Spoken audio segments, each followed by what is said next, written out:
All right, there we are. And there's George. Perfect timing. George, go ahead and take it away if you'd like. Oh, well, I thought you were going to lead the thing, but here we are. Another another great month. Another challenging month.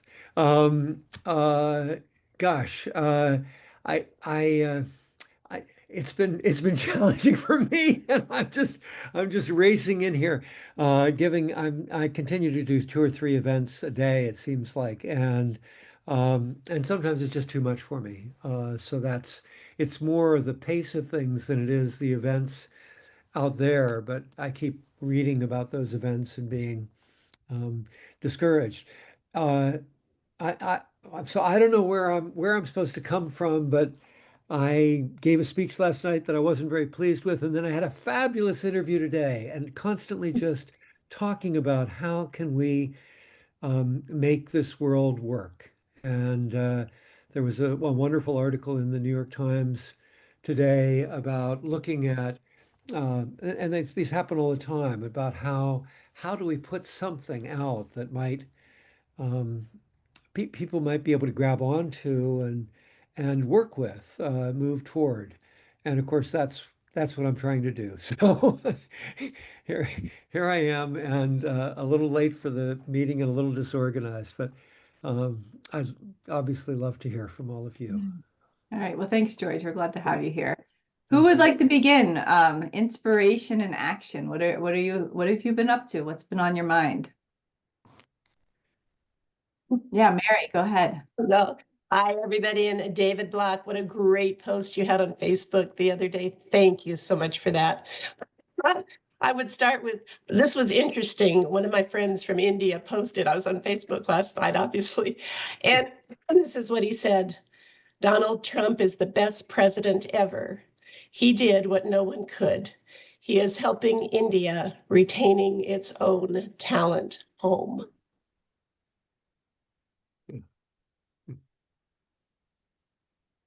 Yeah, there's a rousing response to that. Well, it's Well, I kept reading because I thought, what is he saying here? Until then it just kind of bud afterward, because we're losing such wonderful people, so many wonderful people. Mm, yeah. And Mary, anything to share in terms of what you're personally doing in terms of finding inspiration or doing actions the around what's going on? I wish I had more to offer. I just got back from South Africa, and then I was in Austin for a 2-day workshop. It was it's just interesting to see how much works in other countries. When I was in South Africa, I was amazed at I was in Cape Town for a while. The beauty of Cape Town, probably the most beautiful city I've ever been in. Mm. I didn't expect that. And I felt so healthy while I was there.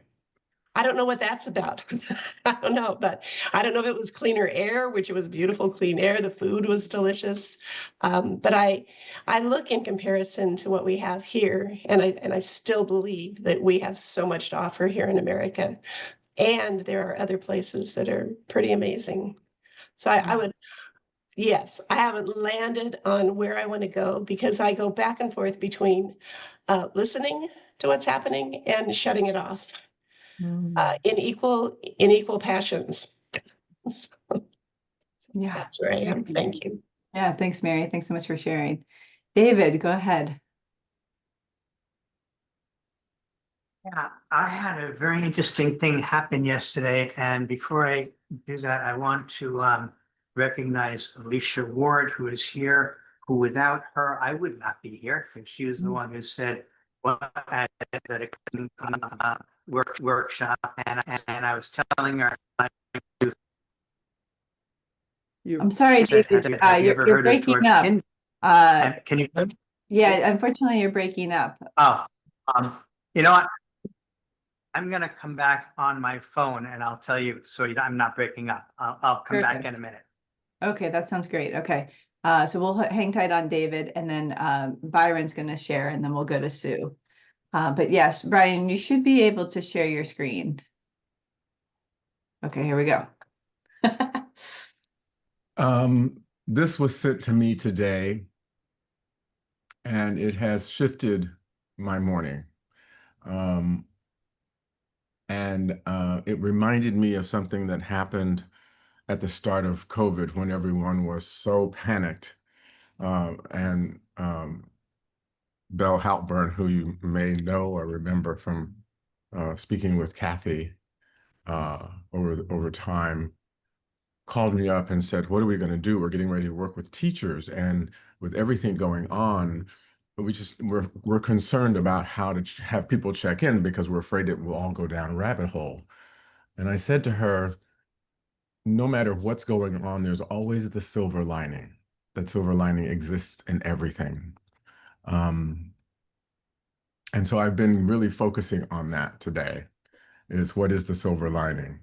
And, you know, there always are going to be difficult things like what we're going through. And I just want to encourage everybody to keep looking for the silver lining. Yeah. Great. Thank you, Byron. Yeah, one day at a time is an important way of focusing right now. And it And can even be one moment at a time. Yeah. I was at Riverside Church on Sunday, and the question came up similar to George's question about when was the last time you ever experienced the present moment, or when did you ever, and of course they framed it as, what have you, when was the last time you knew something was going to happen? And they gave several people the mic to speak. And when it got to me, I thought about all that I've learned from George. And I said, every moment of every day. Mm. And I'm constantly reminded that that's all we have is the moment, the present moment. That's the only thing we have. And in this present moment, we are all on this Zoom call. Mm-hmm. We all seem to be housed and fed, and able to even be here to talk about what we can do. And I think that is huge right there. Yeah. As little as it may seem, it is huge. And looking forward to having George come to New York to speak at the Riverside Church as we keep working on the plans of that. And I keep getting more information, and it's little bit by little bit, it's flowering. And that's something that's keeping me excited about what's possible. Yeah. Byron, I should just right here, because I just say I'm eager as well, and you and I should at least email. I get overwhelmed by emails, but we should be clear about the potential dates that I might be coming, Yeah. because they shift over time, and it would be a thrill, absolute thrill for me to come down and speak at Riverside Church. And And I'm keeping it like this because I know things are changing always. Right. So I'm very The- aware. The only thing bigger than that thrill is getting to spend some time with you. So Aw. let's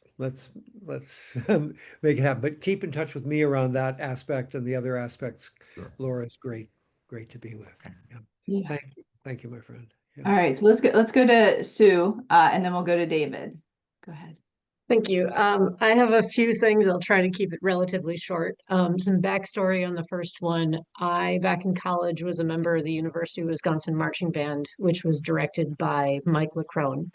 And after the game, we would always do something called the fifth quarter, where the band would go on the field and people in the stands would dance and sing, and it was just a fun thing. So a couple of weeks ago, my company was one of the sponsors for an event supporting the LeCrone Arts Fund. Mike LeCrone is trying to put together a fund to help people who want to get into the arts, but just don't have the money to be able to buy the instrument, buy the paint, do the things like that, have a place to perform, things like that. So I invited a couple of clients and we went to this event for the LeCrone Arts Fund, and there was a band and there was dancing and there was the fifth quarter and everybody's poking, and just as we do in Wisconsin, you do the polka. And it was just so much fun, and I was just laughing. And it was fantastic to just laugh and dance and just feel that energy while supporting a good cause. Um, A second thing that is bringing me energy and hope, the last couple of weeks I've gone to 2 events for the Electing Women Alliance, Electing Women Wisconsin. Did a wine tasting, again, lots of laughter. Last night was a fundraiser for Chris Taylor, who is a judge who is running for the Wisconsin Supreme Court. And she was delightful to talk to, and we just had a great time.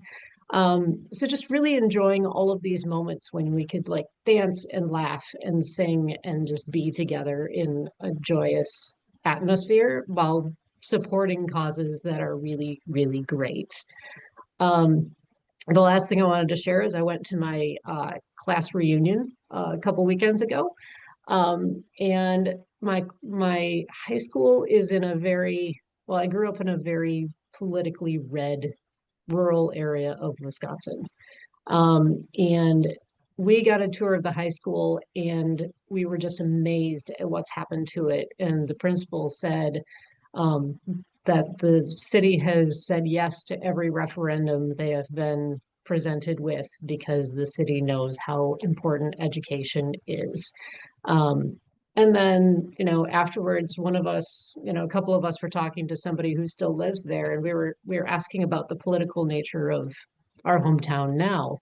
And she said it's still very red, but in the last couple of months, you're seeing a lot of movement and a lot of flags being taken down that are on the far right side. And she said, I feel like there's a change. And so that it felt really good to hear it from somebody who's living in the middle of it. So that's what I got. Wow. Thank you, Sue. That's appreciate all three of those updates. Yeah, really helpful to hear that inspiration and how much laughter actually matters. Like we really need that as a healing tool. Thank you. Go ahead, David. Would love to hear you now. Hi. As I started mentioning before, the reason why I'm here is I was in a coaching seminar with Alicia, and I started telling her how I would like to do the financial planning that I do. And she said, have you heard of George Kinder? And I said, no, I had not. And I said, well, she said, look him up. And so because she said that, I'm here. So I thank you, Alicia, for that because she knew about you before I did. And so there's that. But what I wanted to share, what I also want to share that's inspiring is that back in March, I wrote something that I shared here about what I wrote to my tax clients, both Democrat and Republican, how to get them to hear about fascism and without saying the word and without being partisan, and saying we like the surprises that we want, the surprises we don't want, we call problems. So when they kick gang members out, first they came for the gang members. Who likes gang members? Okay, send them to El Salvador. We like the problems. We like the surprises we want. The surprises we don't want, we call problems. I got that from Tony Robbins. And I used Martin Niemöller's poem in that. And about a week or so later, I was on a Zoom call with a tax client, this is back in March, who said, I have to tell you that what you wrote in your newsletter moved me. And I knew that she was a conservative Republican, and I knew that she had voted for Trump at least once. And she said, when I read what you wrote about the poem, I realized that to be silent is to be complicit. And since then, I've been on the phone every day writing, calling my Congress people and the president, not that it's going to do any good. And for the first No Kings march in April, she said, and I'm going to that with signs. And I said, wow, I wrote something and it made a difference for at least one person. And I mentioned that because she and her husband were down in New York visiting family, and they came in yesterday to talk about the tax on the conversion of Roth IRAs. And then when we were done talking, she got up and said, by the way, I went to 2 more rallies. And, it was like, wow. And the first time she said, my husband was sitting right here. So he doesn't agree with me on this, but I'm going to these things. And so we started talking again and more. this time. And last time she alluded to it, but this time she used the word fascism. And as a newly minted activist, she's not sure she's making a difference. And we talked about a whole bunch of things, and included what I said in that very first newsletter: where are we today in that poem? And so I got inspired and I posted it on Daily Kos, where it's currently trending number 12 as we speak. I hope it gets a lot more views. And it's to know that sometimes we write into a vacuum. We have no idea what's going to happen. And sometimes we know we're preaching to the converted. And sometimes, we get people who we know will like what we write, say, good job, I agree with that. But when we can connect with someone we had no idea we were going to connect with, and especially someone who didn't necessarily share my political views, I thought, who saw in this and said, now I have to do something. Now it's a +1. And the difference between this time and last time is, we know she's making calls, we know she's marching, and who knows who might be moved by her. But this much I know. In my office yesterday, unlike on that Zoom call, her husband now agrees with her. Oh my God. Yeah, right. So we do things and we don't know what is going to come of them. And I might never have known, and you would never know, but she shared that with me. She volunteered after the call. I went on to 2 more rallies, and she was excited about that and very concerned about what's happening in the country. So I wanted to share that and to acknowledge, if not bring everybody down, that today is the 2nd anniversary of October 7th. There is that too. It is, yeah. Thank you, David. That's really moving to hear the butterfly effect in your own work and how that continues to ripple out. And that's a real inspirational story for us all to recognize that we do have an impact and we are all leaders in the worlds that we interact with. Thank you. Who would like to go next? Tom. Yeah, Tom, go ahead. Just a little tech tip for my fellow nerds out there. I've been using ChatGPT for gratitude exercises and mini therapy, if you will. And it calls upon all the greats that came after Sigmund Freud on the best way to think about things and mental health. And it's in my mental health kind of framework project list in ChatGPT, and it's helped me a lot with just framing on the things that are going good in our lives and the things that are going good in the world, because the other things are so apparent.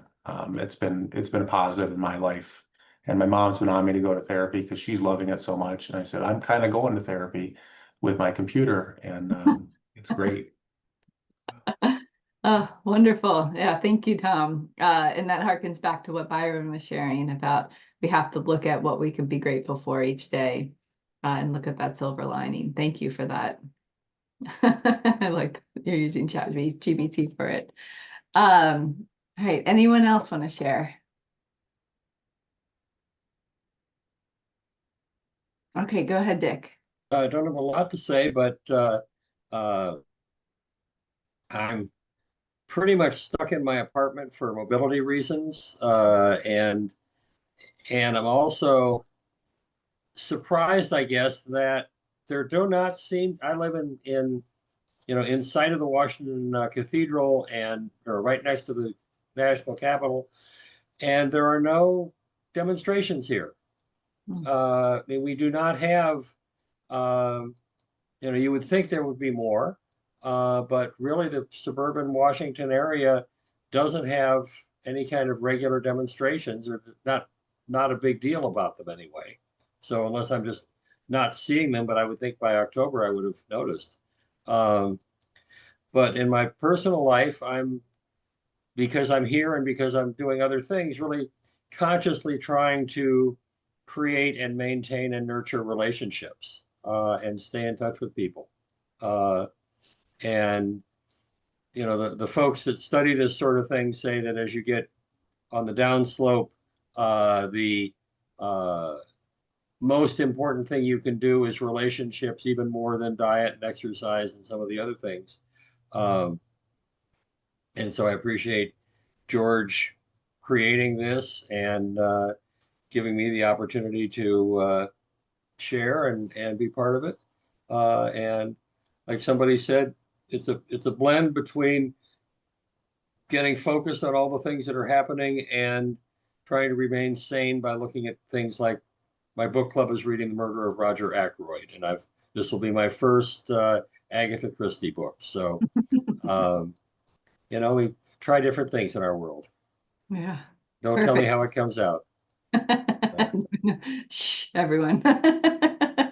Thank you so much, Dick. I'll go next because mine builds off of what you were sharing in terms of building relationships. I'm in a new town. I've been here for just about 11 months. And I've really focused on how I can connect with my neighbors, connect with the people around me. And I almost view it as a web where each touch point, whether it's a text message or a hello on the street, or having somebody over for coffee or spending a day going out in the woods with somebody, all of that matters. And like the text message or the wave might just be like a faint line between us in this web. But it matters because each time I have that faint line, it gets a little darker. And it makes it more like our relationship is cemented. And I have the most wonderful community here. I really feel so blessed. I have a 70-plus-year-old neighbor who goes out chainsawing with me, and we take down trees for firewood and help to stack it together. I have other neighbors that I go for walks with in the woods, and people that I don't know what it is. I think I must have changed in order for this to be like flourishing in the way, but just maybe having less fear of other people and being more willing to be vulnerable in how I show up has really made a difference for me. And I'm just thinking about like Dick and just picking up the phone and calling people and having like these hour-long conversations or a 10-minute conversation just makes a complete difference to my day and to the day of the person that I'm talking to. So I've been really focused on community and my own mental health and caring for myself, but it's I'm feeling like I'm almost like a different person as a result of this kind of focus on relationships matter. And yeah, I just wanted to be able to share that with each of you. So let's see. Who else? Oh, Michelle, go ahead. Hi, everybody. I'm sorry I missed you last month. I'm going to pile on to that whole relationship building thing. So you all know I lost my dog this summer, and I'm still really affected by that. Not the biggest problem in the world, but huge problem in my world. But I realized that a couple of years ago, sort of coming out of pandemic, I also started to really spend some energy focusing on just the people in my world and really trying to expand my social circles. And partly it was the amplification of being a single person, child free. So super solo and work in a solo practice. So super solo in the world. And I was just kind of doing my thing, however I could do it. I'm an introverted person, so it's kind of exhausting to do this. But I just was doing my best, trying things. And then really when I lost the dog, they showed up. And I realized that that investment has really paid off. So I'm really trying, this sort of started maybe before I lost Gemma, but of really just trying to put more kindness into the world and just really focus on that. I have definitely shifted to looking at the more positive news. I'm here in Seattle, and just I've been enjoying the reports from friends in Portland about how they're preparing for things that might be happening there. It's been kind of silly, so naked bike rides and things like that. So I've been in Portland is still keeping it weird. So I've been doing that, and it's come up because I was actually in Dick's neck of the woods. I was not here with you all last month because I was in the other Washington. I was in DC for a conference and some other trips, and that was fantastic. It's still an amazing city. It's an amazing capital. It was my personal mission to sort of see all the things that might be disappeared. So that was sort of what I was collecting and doing. But it was also an interesting experience because in being part of the conference team, there was this question about like, why are people going to conferences anymore? And you can, in my field, so continuing education is a big deal, but there are a dozen ways to get it where you don't have to get on a plane, you don't have to travel. And so that's just really kind of sparked my kind of, for lack of a better word, so real social network building of like, why do we come together and how can we transform the conferences for this particular group to be more focused on the people and the connections and those types of things, and not in the like heavily boozed way that they can tend to go. So that sort of like sparked the little creative part of my brain. And I hope that that will also foster that growth in sort of social network and connection with the people that I know and the people that I don't know in that organization. And then lastly, part of that whole like people connection focus. I have some young people in my life, now college age, almost college graduating, looking for the first job kids. And I was at a gathering where a whole pod of them were sitting at my table, and they were just like bemoaning like how they hated networking and how it was terrible and they knew they had to do it. And I remember being in that space and how it really took me sort of just shifting again, thinking less about how to use people to like do something for me as opposed to seeing what they needed and learning about them and offering to them and collecting all these really interesting people where if you're lucky and you live a long life, you have this amazing array of people who are doing all sorts of weird stuff. So I'm trying to work with them to kind of shift their perspective on let's not call it that, let's call it something else. And that first job is super hard. And if you know anybody who's in that demographic, it is a really hard job market. And this is a kid from a fine school with a computer science degree that's struggling. So he's not alone. So there's that thing. And I know them because their parents are really super good friends of mine here. And one of them, they're now spread all over the world. One kid is in Prague, one kid is in Beijing. We're here in Seattle. So there's a Richardson male who's awake at 24 hours a day, given where they're all spread out. And I'm planning my first trip to China with them to see the kid in Beijing in January, where I've never been. I'm kind of scared, but kind of just leaning into experience and getting to know people everywhere and all that. So if anybody has tips on traveling to China, I'd be interested in that. But that's what I'm doing in my little part of the world. Oh, wonderful, Michelle. That was really exciting to hear all of your updates, and my heart still goes out to you for Gemma. And I understand how that is to lose a pet. And one of your comment on networking, I have a friend who refers to networking as the ABCs, always be connecting. And in a way, I was always afraid of the word networking. It always seemed like you were trying to get something from somebody else. But when it is just about connecting, and that's it, there's some, at least for me, and this is only recent, it's been quite exciting to develop those new connections. And I love that you called them like all of these weird people that you can bring into your life, because it's so true. Great. Well, thank you so much. George, is there anything you would like to share? Yeah, I'd like to add a little bit, and I mean, I haven't shared this much, but I want to share a little bit about the difficulties of being over here. I mean, and the positives.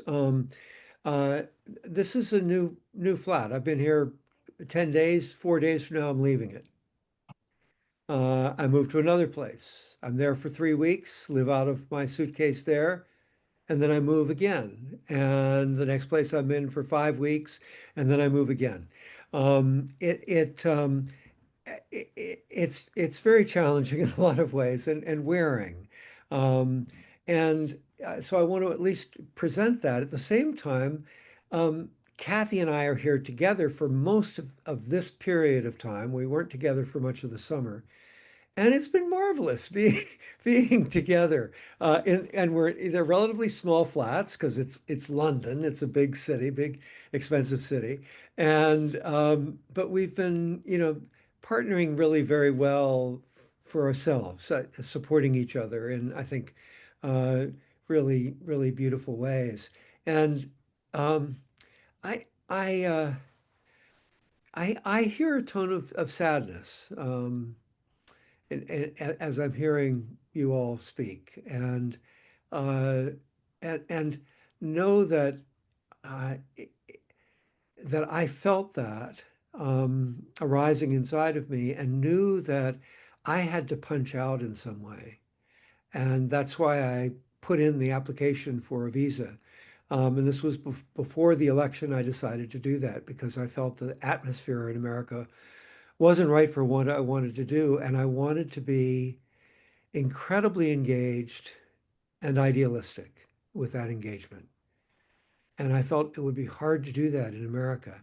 That said, I'm not so sure about that in a variety of ways. I want to share. So, Mary, I want to pull from several of you. Mary, you said about your Indian friend, and I'm guessing who it is, but I'm not going to say. Is it someone we might both know? Yeah. Okay.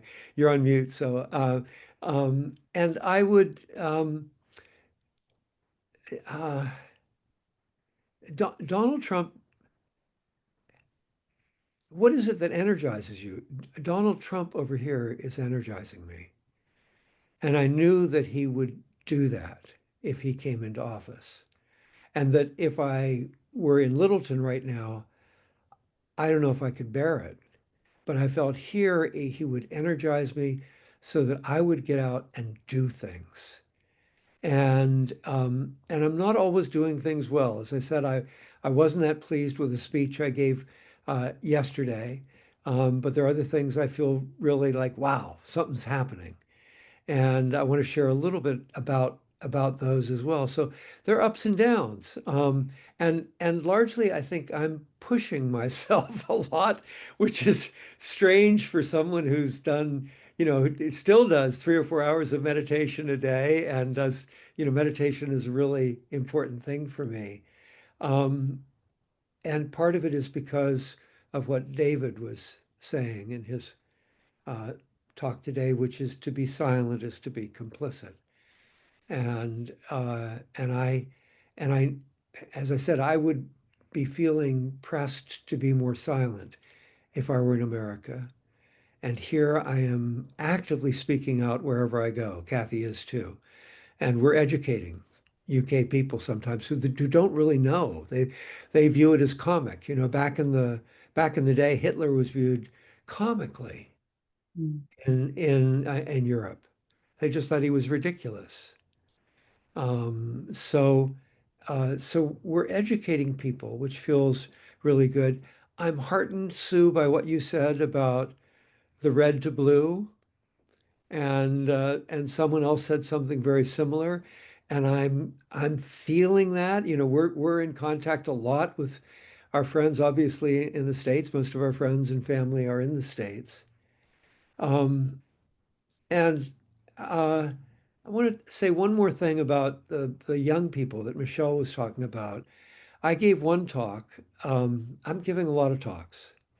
And I gave one talk a month ago, and I give them to whoever. And this was a group that was very interested in transparency in financial services. And they're rather on the way over on the progressive end of the financial world. And it's global, but it's very modest. And one of the students in there, I don't think I shared this last time, but there was a student there, the son of the person that started this organization. And he said to me, George, I'd like you to give this talk. I wish you could give this talk at every university and every college. He said, because we are, and this is a guy here at University of Exeter here in England, not in America.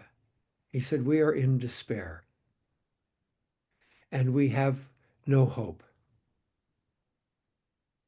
And he said, what you are sharing with the fiduciary in all things and how you shared it, how you structured it and thought about it has given me hope and made me inspired and made me want to do something. So he and I'm very booked. I mean, this is why I'm doing things poorly. Sometimes I'm overbooked. And so he and I are, it took us 4 or 5 weeks to find a time when we could talk again. But we'll be talking in a couple of weeks. And in the meantime, I've been active putting together ideas for going into universities and how I might be able to do that. So another aspect of what Michelle was talking about is, in terms of the jobs. As I've been talking to, I talked with someone who was high up in one of and many of you know Dimensional Fund Advisors, and those of you who are financial people. And I talked with one of the people high up at Dimensional here in the advisory world, and a very thoughtful man. And he said, the young people are quitting.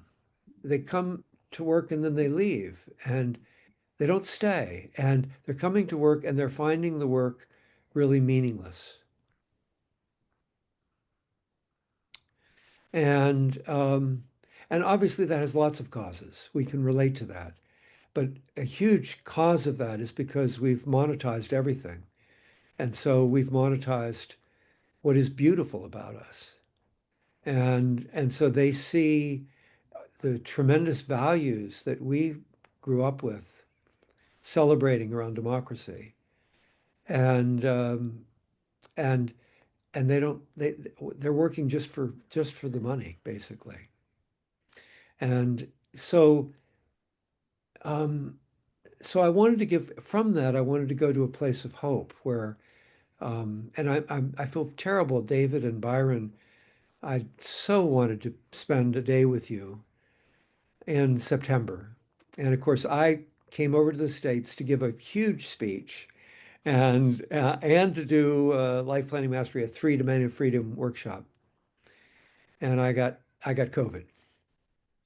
And I wear masks everywhere. So it's kind of strange. But so it kind of knocked me out. But I got to give it nonetheless 3 weeks later here. Laura was part of it. We did it hybrid a little bit because one person wanted to come from Singapore. Others who wanted to come from Honolulu came from Honolulu. People wanted to come from Great Barrington. They came from Great Barrington. That's in Massachusetts.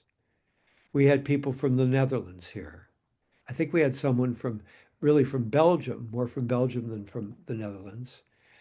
People all over the UK. So, and it was a 3 Domains of Freedom workshop. And it came out, I feel when I'm here, I almost feel like I'm back in the 60s a little bit with you all. I hope that's all right to say. But it felt like a kumbaya experience, the 3 Domains of Freedom. It felt there was such gathering together of love, of trust, of inspiration, of integrity, of feeling that we know where we want to go and this is it, this will work for civilization. And from all these cultures, from all over the world, just there, 15 or 20 of us, all over the world. And that was right in the middle of the workshop, 2/3 of the way through, maybe, this feeling of just, we run around the circle again and again, talking about what the central question is, what if all institutions you encounter, every single one of them, throughout your life, were humane and trustworthy in everything they did? What if that were the structure of civilization? That's the central question. And it really is the central question of all of my work right now. And so that question really landed for people. They lived into what it would really feel like, talked about it. And then we moved from that to really looking at how would you implement something like this, even down to a single organization, into a business. And there we took the 3 domains of freedom, and we've done, it's something like the 2-day training that many of you went through with me or with Louis. The inspiration at the end of that, the high, the feeling that yes, we can make a difference, we can make a change, we can make it happen. And I feel I could do this just as easily in the States as I could do it over here. And obviously, I'm talking with companies in the States as well to bring this over. And we're now, Laura and I, are talking about some of the larger financial conferences. Maybe we could do a day-long pre-conference the way we used to do with the 2-day. It's inspiring and hopeful because there is a vision rather than just, I mean, the best vision feels like so often it feels like we've just got to get rid of this guy, and somehow we've got to win the Congress, and I think what I experienced with this group of people is something much larger than that. People want something more, and it really felt like the peace movement, felt like the civil rights movement, felt like the women's movement. It felt like, okay, it's time for civilization. One more thing, and then I'll stop because I know I've been going on a ways. But the third question, pretty much all of you know the 3 questions, right? So the third question is, if you only had 24 hours left to live, not what would you do, but what did you miss? Who did you not get to be? What did you not get to do? And I'm now working through the speech that I felt I didn't do so well the other night, because I'm giving it again tomorrow. It's a big keynote tomorrow. And I'm working it through, and I'm thinking, think of that question as a question for civilization. If we as a group were hanging out together and we were reflecting if we were civilization, the 9 of us, and it was to die tomorrow, what did we miss? What did we not get to do with it? What did it not become that it really feels like it's more what should have been the legacy of humanity? What is it? To think that large, this question that we ask, to imagine that every institution is humane and trustworthy in everything it does. And I think that's it. And that's really why the kumbaya feeling came up in the workshop. But then we've got a structure. So there's a practicality to it moving forward and trying to spread the news. So in spite of all the weariness of living out of a suitcase and I'm walking, this is a 5-story walk up. And I got help getting my luggage up here. I want to remind you, I'm 77 years old. The guy refused me. He played a lawyer trick on me. He said he would give me help going down after 2 weeks. And then as I was arriving here the day before, he said, you're bothering me too much. If you bother me one more time, I'm not going to help. Anyway, I'm not going to help you anyway, going down. If you bother me anymore about it, I'm going to cut the contract and you can't come. So you have those kind of indignities and trying to find people who will help you carry the luggage down 5 flights of stairs. And it's heavy because it's your life. Anyway, uh, I'm engaged. Donald Trump energizes me because there's so much despair otherwise. And and I'm going for it. So anyway. Thank you. I'd love to give that workshop to with all of you. Yeah, thanks, I George. think you just did. I think I did. That was a preview. Mary, go ahead. It is a good news story. Thank you, George, for, making my mind speed up a little bit. Here in Arizona, so I'll give a big pep talk. Arizona State University is exploding with ideas, with population. We have the largest financial planning major in the country. 1,000 students enrolled in financial planning here at Arizona State University. So I say that just as a prelude to Michael Crow has been with Arizona State for a long time, the president of Arizona State. He's doing a lot of stuff, bringing a lot of industry in, a lot of partnerships. He was the first one to partnership with Starbucks with free tuition if you work at Starbucks. I don't know if you remember that one.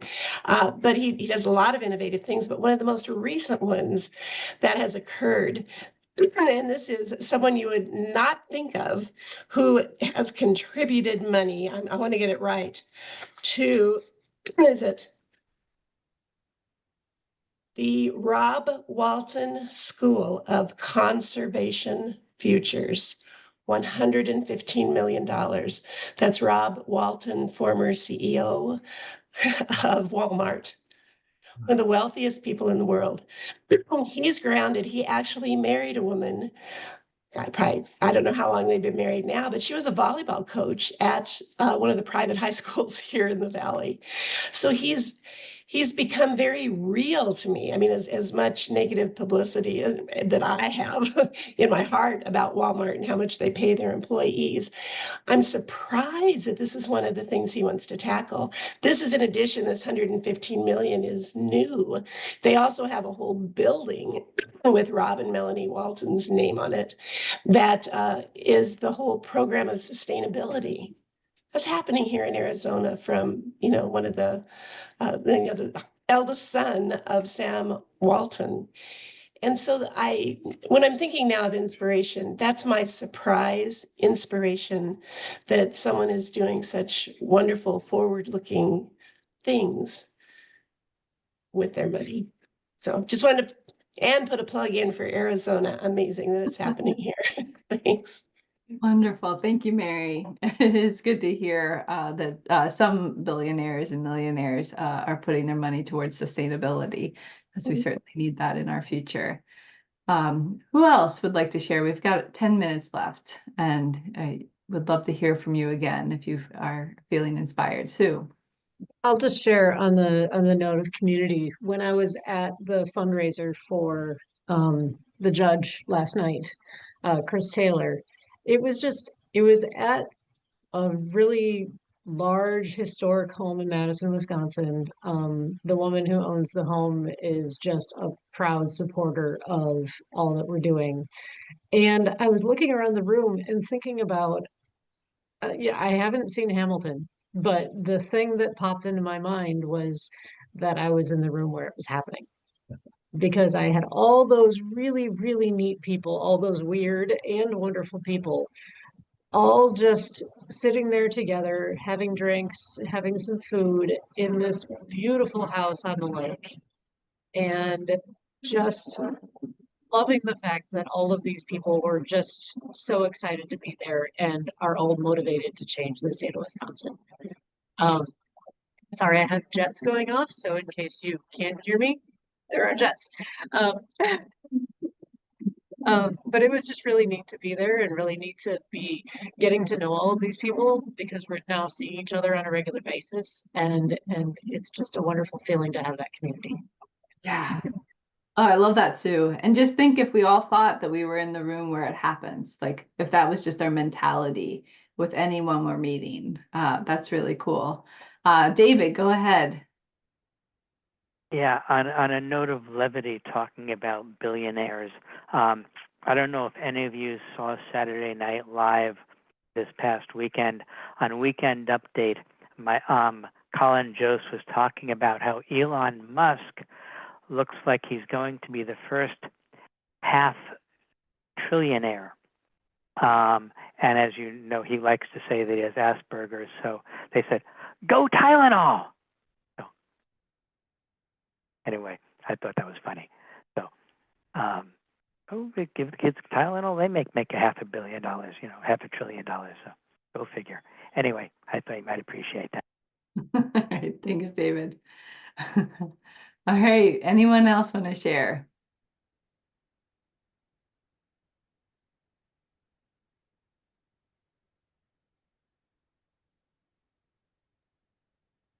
Anything, adding some levity, inspiration, things that you're planning to do coming off of this call.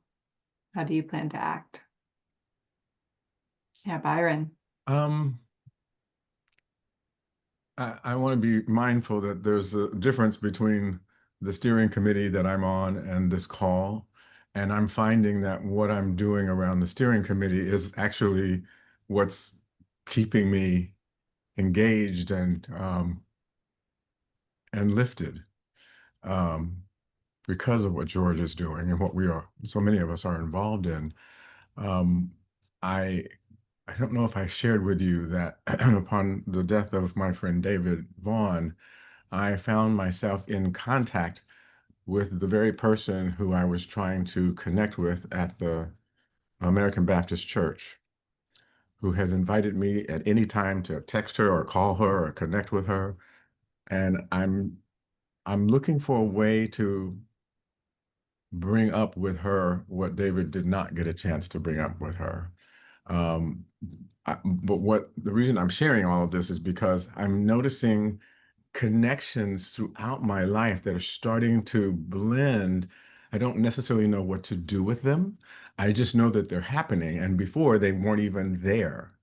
And so that's another piece of my own silver lining is things are working together. And it reminds me of, the studies that I've been doing in my Buddhist practice around letting go of things and letting them happen naturally. And there's a lot of natural things happening. And it's important to just sit and not try to do all the time.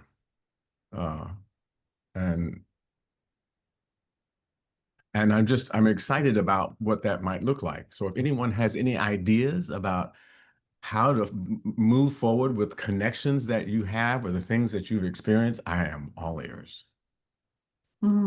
Wonderful, Byron. Yeah, thank you. Sounds like you're getting into the flow of just like living life on its own terms and capitalizing on it. That's really wonderful. All right, Dick, go ahead. This might help Byron, I'm not sure, but one of the things that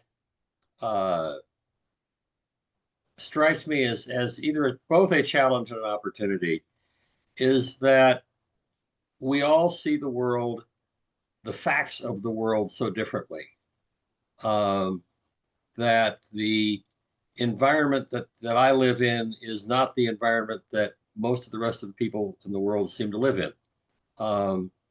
And they have movements and facts and relationships that make no sense to me, and I am concerned about how to change the world in the right direction, in directions that they don't even acknowledge exist. And I think a lot of what George is doing is the same sort of thing. When you try to take the third question out to a civilizational level, how do you what are the options? What could have been? What could still be? And is it too late? I mean, a lot of the people that I talk to are very pessimistic environmentally, and it's sort of like, is Epstein a distraction from the next level of catastrophe, or is Epstein the problem? But, we were hearing for a few months all summer, well, this isn't really a problem. It's just a distraction from this other problem. And pretty soon it feels like we're in a, circle of distraction where we're not allowed to pay attention to anything. But I think if, being present in my world and trying to see, is that a real world? And being gentle with those who may not share the worldview that I have. So being gentle with myself that I don't share theirs. Yeah, that makes a lot of sense, Dick. Thank you. There's both a self-compassion that you're offering yourself, and then as well as a compassion for others, and that their life circumstance and the filter with which they look at this world is very different. Thank you for that. All right. Anyone else? George. Yeah, I mean, if no one else, I don't know if I've shared my image of a business or an organization, not as a hierarchy, not as a machine, not as a data processing unit, not as a computer, but as a tree. And as we're thinking about how do we create, what comes next after the craziness that's going on now, how do we create something that is really sustainable? With the exception of what we're doing to trees. Trees are sustainable. They've been sustainable for countless millennia, more than millennia, millions of years, whatever it is. They're sustainable. And the reason that they're sustainable, the thing that I think about, and Tick, you reminded me of it as you were talking about listening to others, is that they primarily listen. And what I realized, a fiduciary world is a world where we listen primarily. A fiduciary is a great listener. They put other people ahead of themselves. They listen. So a tree, I don't know if you know how many leaves in an oak tree. It's astonishing. About 500,000 leaves in an oak tree. And all of them are listening. They're listening to the wind, and we're watching them going, we're in awe when they do that. They're listening to the rain, and they're taking the rain in. They're listening to the sun and doing photosynthesis. And they're the lungs of the tree, and they breathe in all the carbon dioxide and they breathe out oxygen so that we can live. They're sustainable. It's completely requiring no regulation. The head of that tree doesn't cut itself off and go live in some palatial mansion someplace. This is a pretty wonderful model, and it's really how I'm beginning to think of the fiduciary in all things model brought into organizations to make them. We've built civilization on thought, but Scientific American says listening is 100 million times as fast as thinking. 100 million times as fast. What if we built civilization on listening? That's far more fast than thinking, far more profound. And listening delivers freedom. That's life planning. We listen, and that's why clients move into freedom. Contemplatives listen, listen, listen to moment after moment after moment and experience enlightenment or awakening. Well, it's time we did that in civilization and with businesses, I think, and with organizations.